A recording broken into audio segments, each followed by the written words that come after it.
ये कातिल बेटा अक्षत है। पहली बार ये मीडिया के सामने आया। पुलिस जब इसे रिमांड में लेकर जा रही थी तब रास्ते में मीडिया वालों ने इसे घेर लिया और मीडिया के सामने इसे पेश किया गया। तो मीडिया ने इससे दो सवाल पूछे। पहला सवाल था कि तूने ये कत्ल क्यों किया, और दूसरा सवाल था क्या इस कत्ल में तुम्हारे साथ तुम्हारी छोटी बहन भी शामिल है। तो पहला उसने जो जवाब दिया वो जवाब था कि गलती से मर्डर हो गया, और दूसरा जो जवाब दिया कि बहन इसमें शामिल नहीं है। लेकिन जो पहला सवाल था कत्ल की वजह, इसने बोला गलती से हो गया। इसने कैमरे पर जो झूठ बोला है उसकी सच्चाई कुछ और है। इसने 2 दिन पहले चाकू मंगाया था। अगर गलती से मर्डर हो गया था तो ये 2 दिन पहले से प्लानिंग क्यों कर रहा था। इनके एक पड़ोसी है, वो कहते हैं कि मनवेंद्र आए दिनों अपने घर पर महिलाएं बुलाते थे, उनकी बहुत सारी महिलाओं से दोस्ती थी। इस बात की बेटा खुन्नस रखता था। कुछ साल पहले ये जो उनके पड़ोसी है, ये पड़ोसी देखिए, ये पड़ोसी कह रहे हैं कि कुछ साल पहले उनकी मां की मौत हो गई थी, उन्होंने सुसाइड कर लिया था। अब बेटे को ऐसा लगता था कि मां की मौत के पीछे पिता का हाथ है। अब इस बात से वो खुन्नस रखता था। कितनी सच्चाई है इस पड़ोसी की बातों में। फिर तीसरा पहलू है इस केस का, जब मनवेंद्र की सगी बहन सामने आ गई। ये मनवेंद्र की सगी बहन है और ये कह रही है कैमरे पर कि बेटे को तो कभी कोई दबाव नहीं था, नीट की वो पढ़ाई कैसे कर सकता था, क्योंकि वो सेकेंड ईयर में था बीकॉम में, अब थर्ड ईयर में जाने वाला था 2 महीने बाद। जब नीट की पढ़ाई का कोई लेना देना ही नहीं था, कोई प्रेशर ही नहीं था, जो उसे करना था वो करने देते थे, उसके ऊपर पैसे खर्च हो रहे थे, उसे अच्छे कॉलेज स्कूल में पढ़ाया गया। फिर ये बात कहां से आ गई नीट वाली। उनकी बहन का कहना है कि घर वाला कोई और भी शामिल हो सकता है, एक बार उसकी जांच कीजिए और जांच के बाद ही ये साफ हो पाएगा कि असल वजह क्या है।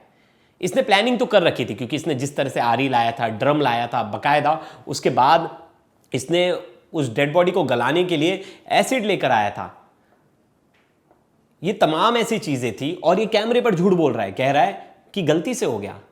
गलती से इतनी सारी चीजें हो गई, गलती से हो गया तो उसने अपनी बहन को डराया क्यों। और बहन एग्जाम देने जा रही है, बहन अपनी चाची से मिल रही है, बहन आस पड़ोस की अपनी दोस्तों से मिल रही है, लेकिन बहन घर में 2 पुलिस वाले हैं, मतलब एक रिटायर्ड पुलिस वाले उनके दादा हैं और एक उनके चाचा हैं जो पुलिस में, उन दोनों को नहीं बताती। ये अपनी जो क्रेटा कार है उस कार में पापा की जो डेड बॉडी के जो पार्ट्स होते हैं वो उस कार में लेकर जाता है, 20 किलोमीटर दूर फेंकता है। ये कार देखिए, इस कार के पीछे पुलिस लिखा हुआ है, क्योंकि घर में पुलिस वाले थे तो इसने गाड़ी पे पुलिस लिखा रखा था। इसी वजह से किसी ने इसे रोका नहीं और वो 20 किलोमीटर ले जाकर आधे डेड बॉडी के पार्ट्स फेंक देता है। ऐसे में तमाम ऐसे सवाल हैं जिनके जवाब हम इस वीडियो में ढूंढेंगे और डिटेल में बात करेंगे हर एक पहलू पर। और शुरुआत करते हैं पहली वीडियो से। ये पहली वीडियो है, आप हाव भाव देखिए। पहली बार मीडिया से इसे मिलाया जा रहा है और सब इससे सवाल पूछ रहे हैं और सबसे बेसिक सवाल था, पहला सवाल था कि तुमने कत्ल क्यों किया। तो एक बार सुनिए क्या बोल रहा है।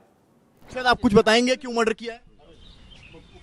बहन को भी धमकाने का आरोप है इस मामले में। आपने सुना, ये साफ साफ कह रहा है कि हत्या मैंने गलती से कर दी। दूसरा सवाल पूछा गया कि क्या इसमें तुम्हारी बहन भी शामिल है, तो उसने मना कर दिया। एक बार ये भी सुनिए। अक्षत, क्या इसमें आपकी बहन भी इन्वॉल्व है? बहन इन्वॉल्व है इसमें। थोड़ा टेबल। अक्षत, बहन इसमें इन्वॉल्व है आपकी? तो आपने देखा, सीधे तौर पर इसने मना कर दिया कि नहीं, इसमें मेरी बहन नहीं शामिल है और हत्या गलती से हो गई। अब एक और खबर थी जो हमारे रिपोर्टर ने दी है, ग्राउंड से जो मौजूद है, वो कह रहे हैं कि इसने 2 दिन पहले ब्लिंकिट से 2 चक्कू ऑर्डर किया था और ये हमेशा अलग कमरे में सोता था, लेकिन हत्या वाले दिन वो एक साथ पापा के कमरे में सोया। इतना बड़ा घर है, मतलब 3 मंजिला इमारत है, इतना बड़ा बंगलो उस एरिया में नहीं है। इतने बड़े घर में ये अपने पापा के कमरे में जाके सोता है। ये भी क्या गलती थी? गलती से चला गया था सोने। दूसरी चीज, पापा की बंदूक ही अपने पास रखता था, शोबाजी करता था, गाड़ी में लेके घूमता था और उस रात भी बंदूक इसने अपने पास रखी। नहीं तो आमतौर पर पापा अपने पास रखते थे, तो क्या ये बंदूक भी इसने गलती से अपने पास रख ली? फिर रात को ये अपने पिता की गोली मार देता है। पहले ये बताता है कि पढ़ाई लिखाई की बात को लेकर लड़ाई झगड़ा हुआ, उसके बाद मैंने गोली मार दी। इसके बाद गोली मार दी, तो गोली मारने से पहले तूने इतने सारे सामान क्यों ऑर्डर कर लिए थे? आरी, ड्रम और बाकी चीज घर में लाकर क्यों रखा था? इसने ये भी झूठ बोला है, क्योंकि इसने जो चीज़ें बताई हैं, मतलब कि गलती से हो गया, गलती से मर्डर होता तो उसके बाद ये जो चीज़ें करता, वो चक्कू पहले नहीं मंगाता, चक्कू मर्डर के बाद मंगाता, लेकिन 2 दिन पहले ब्लिंकिट से ऑर्डर कर रहा है, एयर फ्रेशनर ऑर्डर कर रहा है। ये तमाम ऐसे पहलू थे जो पहले इस पर शक क्रिएट कर रहे हैं कि भाई ये बहुत सारी चीज़ें हैं, ये झूठ बोल रहा है। अब ये कस्टडी में झूठ भी बोल सकता है, सच भी, पुलिस का काम है इन्वेस्टिगेट करके उसे जांच करना। दूसरी चीज़ थी कि अब इससे पूछा गया बहन का रोल, तो इसने कहा कि बहन का कोई रोल नहीं है, बहन इसमें इन्वॉल्व नहीं है। वहीं बहन जो है हत्या के बाद वाले दिन कॉलेज जाती है एग्ज़ाम देकर आती है, अपने पड़ोस में एक दोस्त है उसके घर पे जाती है, उससे बात करती है, अपनी चाची से मिलती, चाची से बात करती है। लेकिन वो अपने घर में दो पुलिस वाले, मतलब उनके चाचा पुलिस वाले, उन्हें नहीं बताती, ना अपने दादा को बताती जो दादा पुलिस वाले, ना अपने बुआ को बताती है। और मनवेंद्र जो थे अपनी बहन से रेगुलर वीडियो कॉल पर बात करते थे, लेकिन उन्होंने बात नहीं की थी। ऐसे में मनवेंद्र की बहन ने जब अक्षत से पूछा था कि पिता ने क्या बताया था, उन्होंने बोला पापा ने बोला था दिल्ली जा रहे हैं, लेकिन दिल्ली जा रहे हैं और वो वापस लौट कर नहीं आए। फिर ये खुद ही एक ग्रुप बनाता है व्हाट्सअप ग्रुप, और व्हाट्सअप ग्रुप में अपडेट करता रहता है कि पापा कहाँ जा रहे हैं, क्या हो रहा है, ये सब चीज़ें बता रहा था। इस बीच इनके एक पड़ोसी हैं, अब आस पड़ोस के लोग जो हैं खुलकर इस पर बोल रहे हैं, तो उनके एक पड़ोसी हैं, ये कह रहे हैं कि अक्षत की मम्मी की 9 साल पहले मौत हुई थी, वो सुसाइड के कारण हुई थी, और वो जो अक्षत है वो इसलिए अपने पिता को दोषी मानता है। और अक्षत के जो पापा है मनवेंद्र, वो आए दिन अपने घर पर महिलाओं को लेकर आते हैं और कई महिलाओं से उनके चक्कर है। ये बात उनका पड़ोसी कह रहा है, ये पड़ोसी कह रहा है, एक बार इन्हें सुनिए। अब देखिए, इसके बारे में बहुत ज़्यादा तो नहीं अब कह सकता हूँ, लेकिन ये ज़रूर था कि पारिवारिक ही टेंशन था जिसके कारण ऐसा हुआ उनके साथ में, और उन्होंने इस तरह से किया। पारिवारिक टेंशन मतलब पति पत्नी का झगड़ा? पति पत्नी का झगड़ा इसमें सुनने में आता था। ये था कि मानवेंद्र थोड़े से दूसरी महिलाओं के साथ उनका संबंध शायद इस विषय में था, इसको लेकर थोड़ा सा विवाद रहता था। मतलब मानवेंद्र का आप कह रहे हैं कि अन्य महिलाओं के साथ रिश्ते थे, इस वजह से उनकी पत्नी नाराज़ रहती थी? हाँ, उसी से रिलेटेड कुछ बात थी, और उसी को लेकर के चीज़ें सामने आई थी कि ये बात क्या बच्चों को भी पता थी जो रिश्ते की बात? देखिए, ये बात बच्चों को जिस ट्रॉमा से गुजरना पड़ा है, और जो मेरी जानकारी में है, जितना मैं समझ पाया हूँ, उसमें ये चीज़ें हैं कि बच्चों को ये बारे में मालूम था कि उनके पिता के एक्स्ट्रा अफेयर हैं बाहर महिलाओं के साथ में, और अभी महिलाओं के साथ में मतलब क्या? कई किस्से बच्चों के सामने ऐसे आए हैं।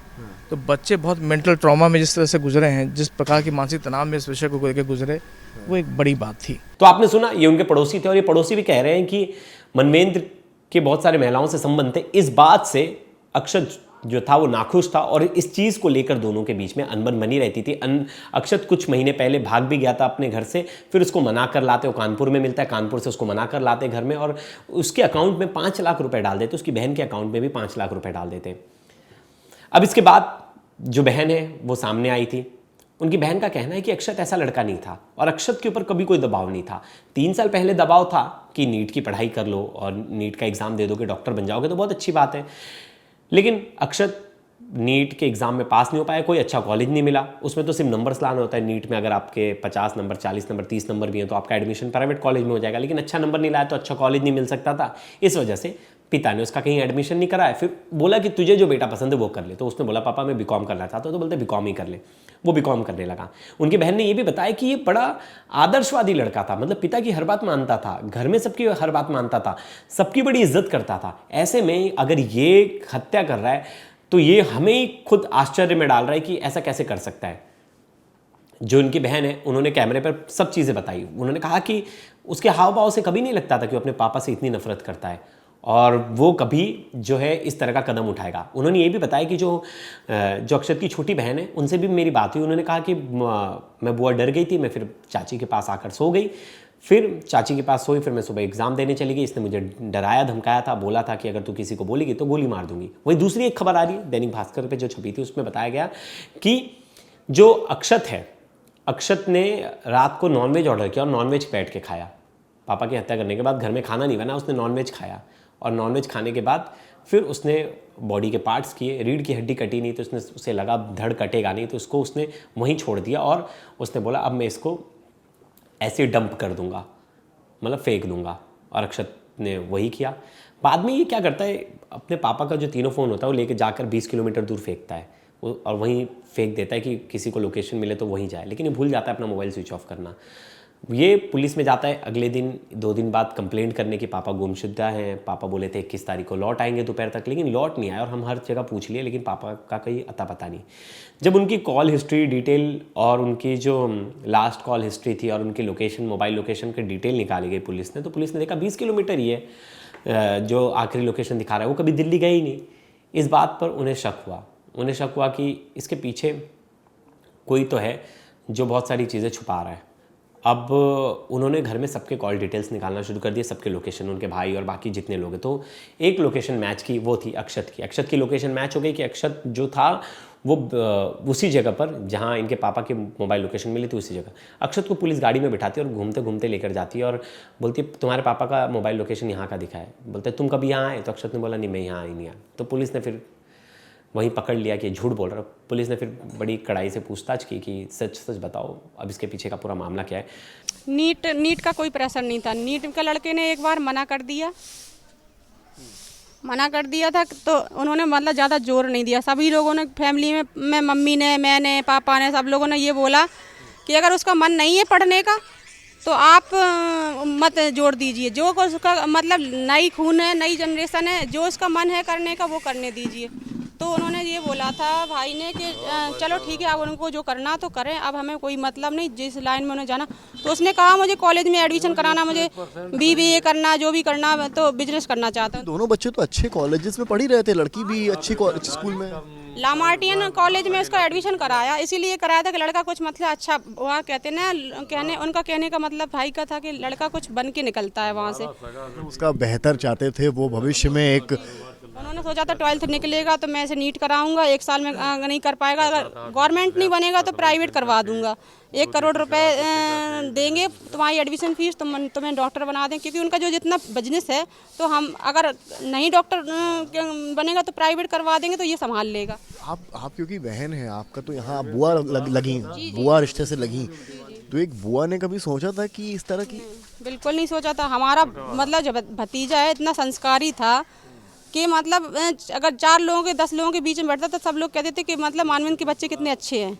जब अक्षत से कड़ाई से पूछताछ हुई तो अक्षत ने साफ तौर पे कह दिया कि हाँ उससे गलती हुई, उसने अपने पिता की हत्या कर दी और उसने हत्या करके डेड बॉडी के टुकड़े किया और उसने फिर उस डेड बॉडी को लाकर घर में जो है उसको कट किया। उस कट करने के बाद आधे पार्ट को फेंका, आधे पार्ट को धड़ को ड्रम में रखा और उसका प्लान था आगे उसका अंतिम संस्कार भी अकेले कर दे। वो यूट्यूब से देख के सीखे और उसने यूट्यूब से ही देख के सीखा कि कैसे बॉडी को गलाते हैं और वो सब सर्च कर रहा था और वो बहुत पुरानी स्टोरीज़ भी देख रहा था कि कैसे बहुत सारे क्रिमिनल्स ने कैसे बॉडी को डंप किया है। ये सब चीज़ें वो सीख रहा था। इन सब के बीच में बहुत सारे सवाल हैं, जब पड़ोसी ने बताए, जो उनकी बहन ने बताए। अब सबसे अहम सवाल है कि अब जो बच्ची है, जो बेटी है उनकी, वो क्या कहती है और उसका क्या बयान है, वही मायने रखेगा क्योंकि उस वक्त घर में वही मौजूद थी और उसके सामने ये सब चीज़ें हुई हैं। तो अब हर कोई वेट कर रहा है कि जब जो उनकी लड़की है वो सामने आएगी और वो जो है पुलिस में पूरा अपना बयान देगी और बताएगी कि वजह क्या थी, तभी जो है इसमें और साफ हो पाएगा। क्योंकि ये केस कहीं ऐसा तो नहीं कि अक्षत को कोई भड़का रहा था उसके पिता के खिलाफ कि वो ऐसा कुछ करे। ये भी हो सकता है कि अक्षत किसी के भड़काने पर उसने अपने पिता की हत्या कर दी और कहीं ना कहीं उस आदमी को प्रॉफिट मिल जाए जो अक्षत को भड़का रहा था। तो ये सब चीज़, ये पहलू हैं और मुझे लगता है जांच चल रही है और जांच में जो जो चीज़ें सामने आएंगी क्राइम तक हर अपडेट आप तक लेकर आएगा। और इससे पहली वाली वीडियो में बहुत सारे लोगों ने कमेंट किया था, कुछ लोग कह रहे थे कि कोई आस पड़ोस के कोई रिलेटिव का हाथ हो सकता है। हो सकता है, मैंने पहले ही कहा कि हो सकता है, कोई भी हो सकता है इसके पीछे।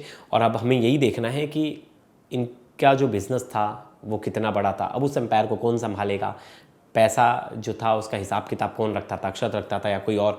अब इन सब पहलू के बारे में हम डिटेल में चर्चा करेंगे अगली वीडियो में और अगली वीडियो का आप वेट करिएगा। तब तक के लिए धन्यवाद।